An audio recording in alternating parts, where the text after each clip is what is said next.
Hello, everybody. My name is Brad Gastworth. I am a strategic advisor at Power Hero. We are very excited today for the beginning of a three-part series of webinars.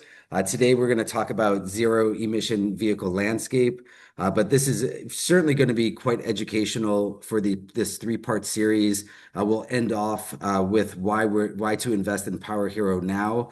We've had some incredible news over the last few weeks. We did get two more patents approved. So we have now 17 patents, which we're incredibly excited. But we're going to start off today again talking about the zero emission vehicle landscape, the opportunities, and again, why Power Hero is a great fit. But with that, let me go ahead and introduce our founder, Esmond. Esmond, would you like to go ahead?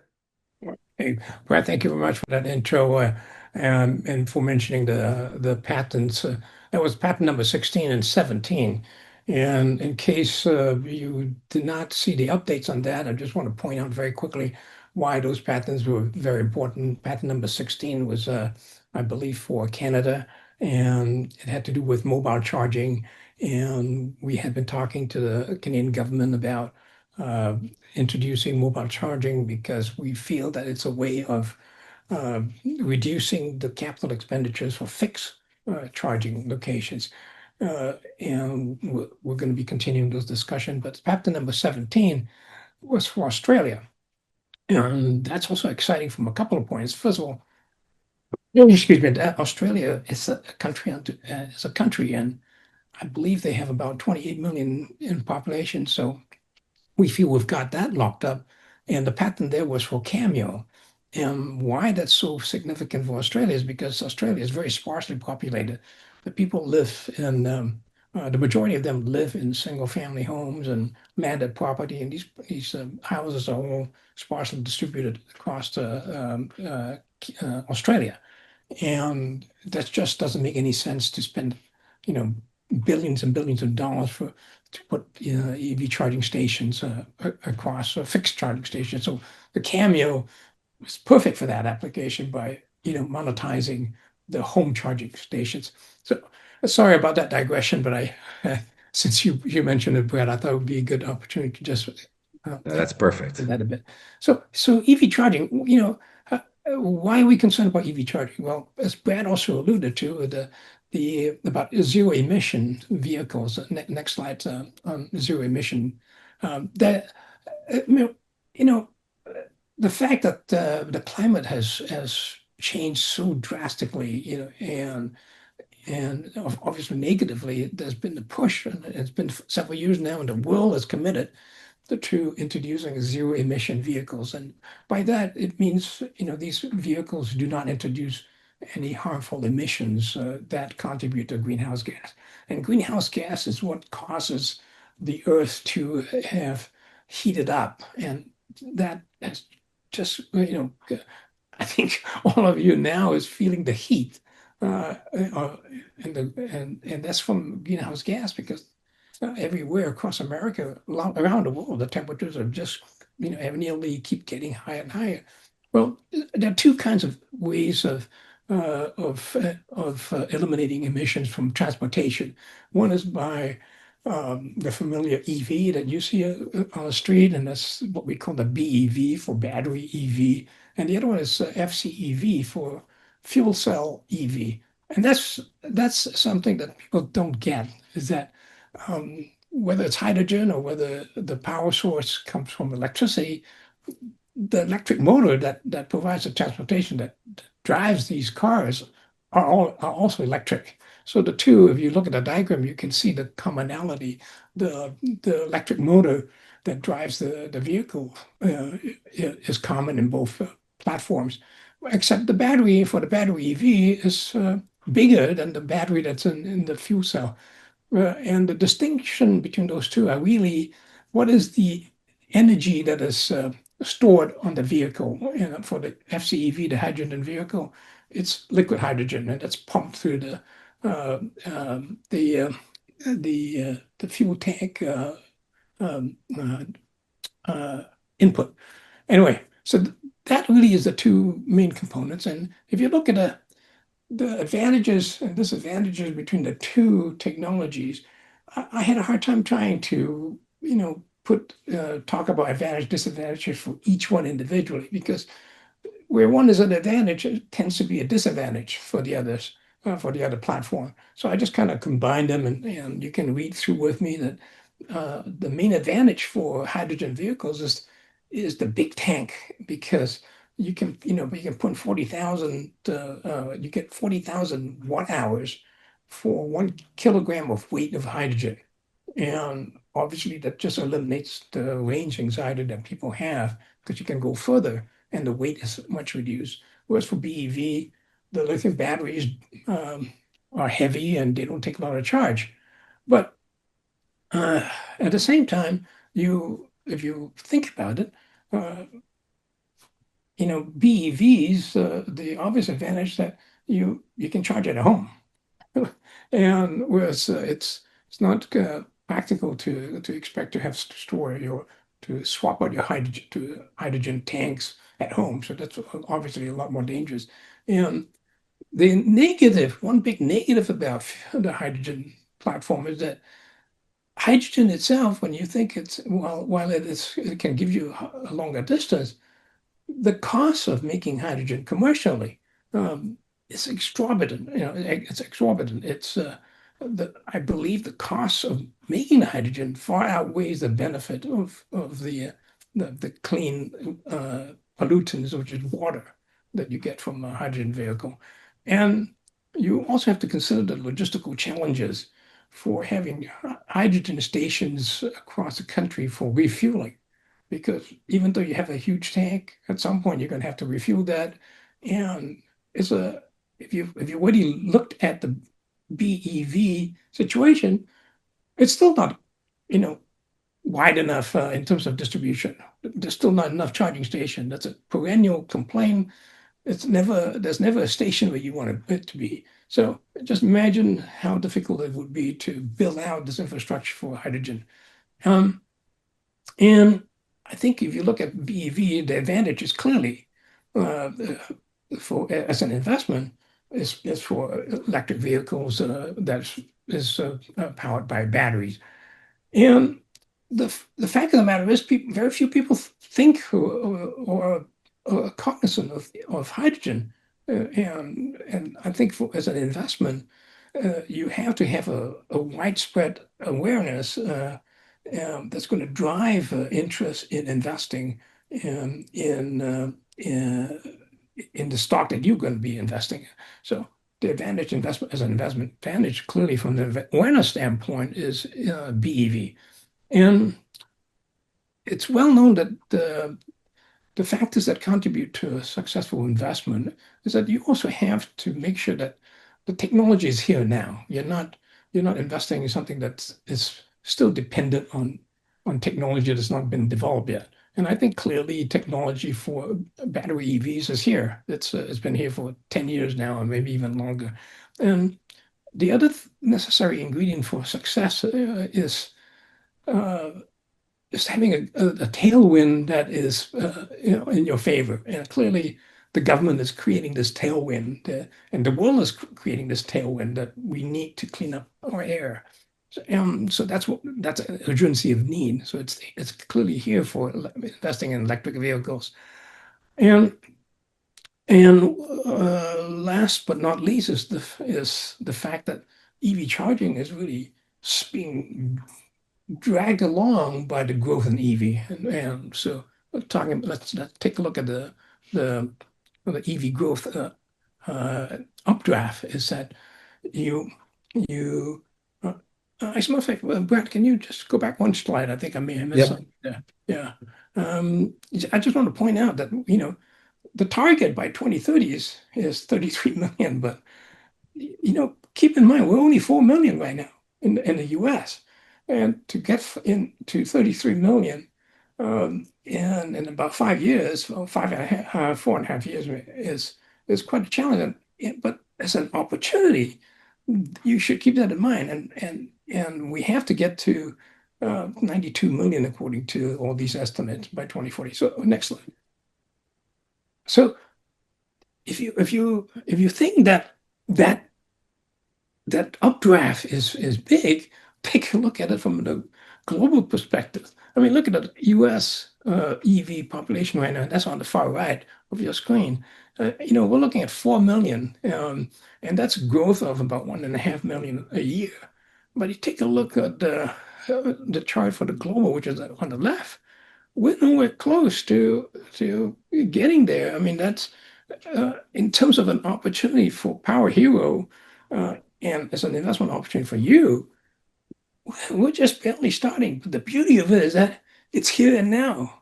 You're not waiting for, like in the case of hydrogen, for that to take off. It's in a sense you're really comparing about investing in research, or you're investing in market growth. So that's something to keep in mind. Next slide.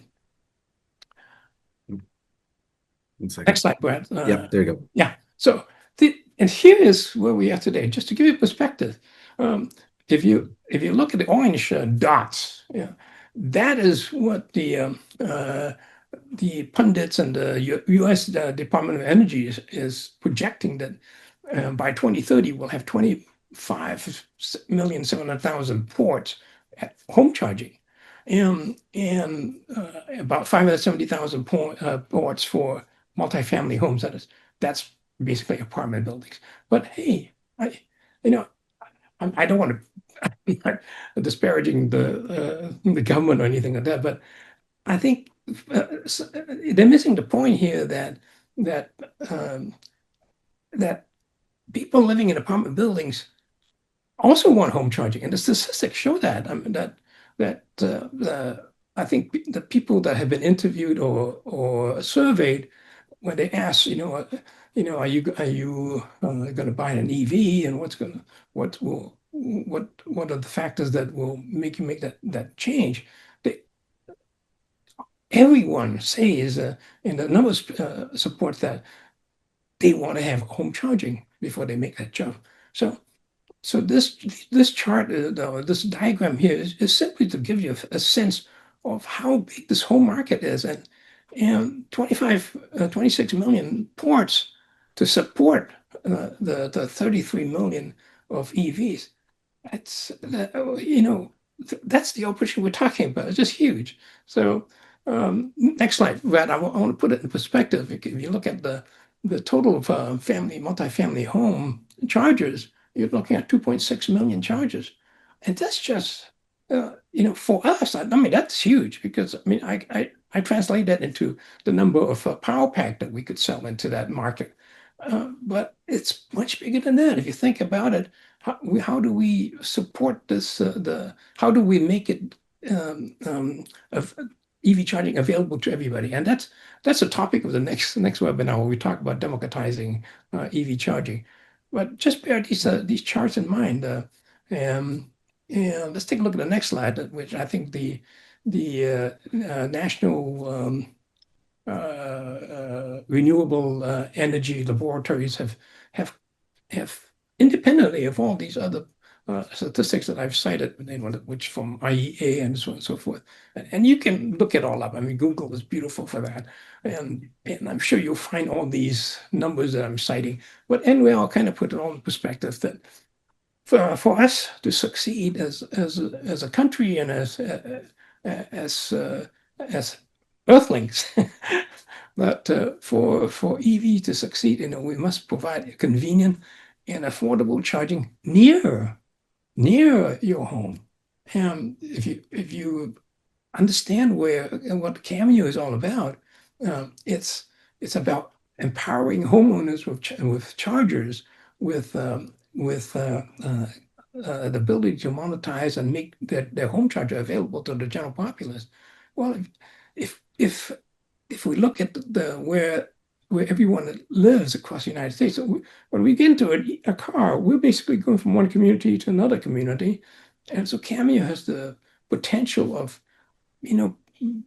basically blanketing the whole United continental America with chargers, so that people don't have to worry about that. But the that's complemented with Power Pack, which enables apartment dwellers to get home charging. So this is the NREL findings is very, very complementary to the Power Hero And mission. it has been, maybe just to jump in, just to reiterate for some of the people listening who don't know, we really have four major products. As Esmond said, Cameo is, think of it as a Airbnb for home charging. So you have a network-based home charging effect where you can actually share your energy with somebody and get and monetize that. Our power pack that has been just mentioned, that's really the apartment building, going in and allowing apartment users. It could also have a mobile function where you could, bulk them up because there's a multi-pack, which is quite unique because it's modular. The Empower is our third, which we will talk about briefly, as has been mentioned too, like the AAA effect. That's really, we have patents around, but that's really in the future. That could be a great business by itself. And the last of the four is AirQ, which is really this community-based power directory, I guess, if you Correct. will. But I just want to make sure for the people listening that each one of our four business lines by itself could be home runs. Yeah. And we're really, when we think about, the different areas, from a Cameo, which is that Airbnb type product, to the Empower, these are really, and the Power Pack, I'm sorry, really, game changing when you look at a Power Pack and what it could do to the apartment buildings and apartment residents. I just wanted to make sure, Esmond, everybody was sort of familiar on the four. But I'm glad you brought that up, Brad, because one of the things I did not say and addresses some questions that people have brought up. Who's going to want to wheel this power pack, uh, to their apartment to charge and then bring it down and charge the EV. And so let me just address that quickly. What that means. It means that it addresses the need for people who do not have a, a parking spot that's indoors. Okay, that most apartment buildings and the statistics that I remember is that 50% of the people that park their cars in apartment buildings park outside, outdoors. Now, that's why we developed this wheeled version so that because if you go to these outdoor parking spots, you're not going to find a plug, a socket, I mean. And so the wheeled version of the power pack is really to address that huge chunk of people that do not have a covered garage. And within that covered garage, the other issue is that most people don't even have an assigned space. So, so if they don't have an assigned space, the space that they happen to get when they park the car may not have a socket for them to plug in the EV. And that's where the wheel version comes in play. Of course, we all like to have our own parking spot and our own EV charger, but that also brings up another issue. Even if you have a slot, a fixed slot where you can park your car, and in your underground garage. The problem is the grid is not does not have the capacity to deliver the power to that building so that everyone can have a level two charging station. And that's where the power pack comes in. We take what is there. We use existing infrastructure and charge off the 120 volt. And and if you're in a situation where you have to park outside, well, the wheeled version is the only option for you. Take it up to your apartment building, charge it while you're at work, and then when you come back, wheel it down and plug your EV in, and hour to 2 hours you get 40 miles. And that's what people need for a normal commute is really 30 miles of commuting. So uh, I don't remember where I am. yeah, I just moved it to charging infrastructure, so we could just Oh, talk about, yeah. Okay. This is right. a very interesting chart, and you can get this online. And if you look at the just by the color, the only places that are in compliant in terms of charging capacity are the one in blue, or turquoise, whatever. But all the other ones, the red and the orange and the pink, those areas are way behind in terms of building charging installation. And survey after survey makes it very clear. This is like a chicken and egg situation. people won't adopt EV unless they know they can conveniently charge. So that's that's something I think PowerPack may be the only one that has really thought about this and has come up with a solution for addressing this dichotomy. Okay, next slide. So I talked about the grid, and it's not me it's not us that is saying this. It's supported by uh, installers that are out there that's installing the chargers for homes and buildings, and they're saying that the grid just not going to be able to support that. So 90% of those surveyed that is in the industry of installing charging. Uh, they say that the grid is not going to be able to handle the growth over the next 12 months. The next 12 months, well, forget about 2030. If it can't handle the next 12 months, and that's one thing people don't appreciate. You can, no matter how many power stations you put in, ultimately that power station has got to feed power into the grid. And if the grid is not there, the wiring is not there, you may not be able to get the power to the places that needs it. So that's a big challenge. And that's why if you look at investment opportunities, you've got to factor all these things. Whether it's not just having the opportunity, but it's also whether you can satisfy that opportunity. So I think we're almost getting there to the end, but let's take a look at the next slide. And so when you're looking at making investment in this space, I think you have to in almost any situation, I think you've got to look at how big and real is the opportunity, because you get all kinds of numbers, and even in the EV space, EV charging space, when you Google, there's always differences of numbers, but they're not like quantum change, and it's not like 2x different. Maybe it's a 20% less here, 20% more here, but you got to take a look at the opportunity and really assess it. Is it big? Is it real? Are you feeling it? Are you aware of it? EV charging, I think everybody realizes, that's an issue, because a lot of us are thinking about getting EVs. And that's one of the reasons I started this company, was because I just could not get charging for an EV.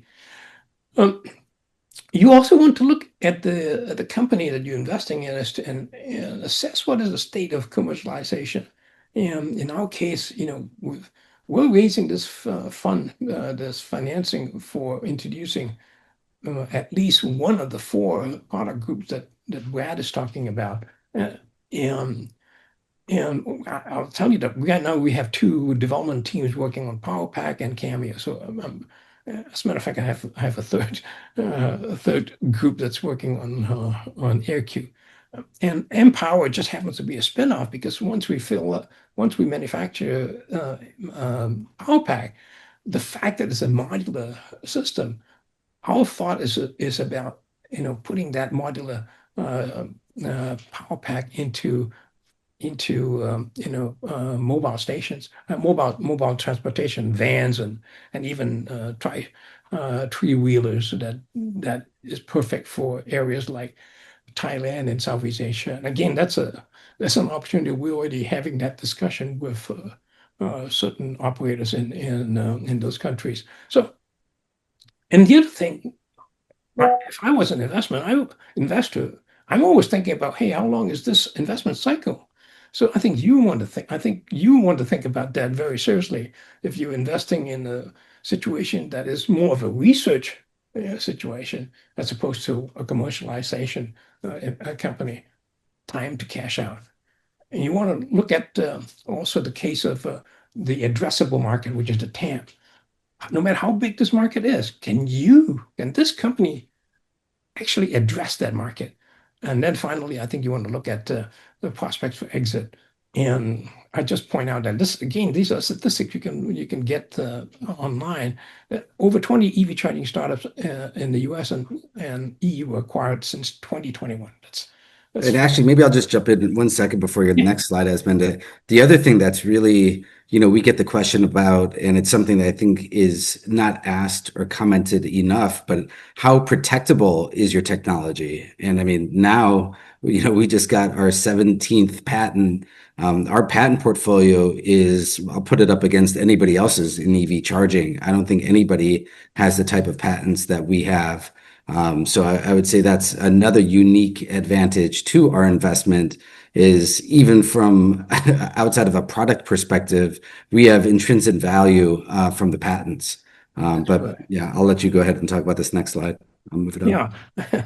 So the case for investing in power, and I believe this is the last slide, is the market needs there's a lot of companies that get started to address a need that's not there. So this is a case where we're really addressing what is needed in the market.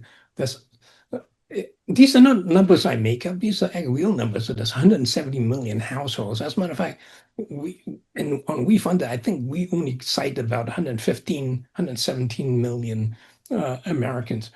But I understated that because these latest statistics that I found, 170 million households, and living in 800,000 market apartment complexes. Um, if you look at that, that's a huge demand for power packs. But beyond power pack, there's only like a million national level two public charges that's needed for the projected 2030. But if you look at the capital that's required to put all those state chargers in place, hey, this is where Cameo comes in. Um, uh, this if you look at 68% of the EV buyers that have installed charging, that percentage is just going to keep going up. So if you look at 4 million EV today, uh, um, that means 68% of 4 million is about 3 million. So just imagine that there's already 3 million home chargers out there that far outweigh the 200,000 chargers that's in existence publicly. And that's got to reduce any anxiety for how big your battery tank is, so to speak. And Brad mentioned this earlier, the four product categories itself independently huge. You don't have to yeah, they don't have to work together. They just independent. So if you're investing, I think you want to think about, hey, how risky is this particular idea or that particular idea? Well, we've got four patented product groups that each unto itself is a blockbuster. We could be a blockbuster. I've got to make sure that I'm SEC compliant because I'm not promising any of these things. These are things we're striving for. We have a strong IP foundation, and we got 319 elements. That means that's 319 unique features that we have protected by patent. Um, our team, has had experience in getting exits and strong exit and strong ROI. Our business is scalable. Well, that brings up another point. If you're trying to get an apartment building owner to put in level two charging, he's got hundreds of thousands of capital costs that he has to put out. And it doesn't matter whether he's meeting the need of one or 10 EV owners. In order for him to get the utility to come in and bring that kind of power, it's like a big chunk. He doesn't get a chance of incrementally offering EV charging to his tenant base. Whereas Power Pack, you provide a Power Pack for the guy who just came in as a new tenant. So as the need grows for charging, you just provide the Power Pack as needed. So that's incremental capital investment. And that's not to say that the uh, building owner have to put up that capital. It could be all kinds of ways to finance that. It could be all paid for by the EV owner or by the building, or the cost is split. It's all kinds of ways to slice and dice that. And uh, one other thing is if you look at the ROI potential, I mentioned, and Brad mentioned that the mobile charging, and if you look at Cameo, that's akin to Airbnb. So if Airbnb is listing 7 million homes for rent, just think about how many millions of Cameo-enabled home chargers that we can get to if we're successful. If you look at Power Pack, that's like Peloton, the Peloton business. So how big is that potential? If you look at AirQ, that's like open table where you reserve restaurants. So in our case, AirQ is basically the directory of all power sources, and Empower is like AAA. So how big is that opportunity? So I think with that, I hope I've made a strong case that if you're looking at investing in a crowdfunding um, uh, issuer, I believe you should be looking at taking a hard look at investing in Power Hero. Perfect. No, Esmond, thank you for that. And we did just hit our allotted time. The one thing that we wanted to make sure we mentioned to everybody viewing, feel free to be active on our WeFunder campaign. We also are being quite active with responding to questions that come up. Again, it's quite exciting times for us. We had great momentum in just a very short period of time from launching this campaign, and we're hoping to continue the success and see it continue to get the funds so we can make progress in each of these products. But with that, Esmond, did you have anything final to say? I would just mention that we just launch an ambassador program, and those who've recently invested would have gotten an email inviting them to be an ambassador, and we've made it easy for people to share uh, about Power Hero. And so we also wanted to thank all those people who've joined this program, and look forward to talking to you at the next webinar. And thank you, Brad, for doing your part here. I know that you've got some urgent things to attend to, and so thank you so much for being available today. Yep. And so everybody, again, thank you so much for the support. We're looking forward to continuing the series. We have two more that will be consecutively. Please look out for that information.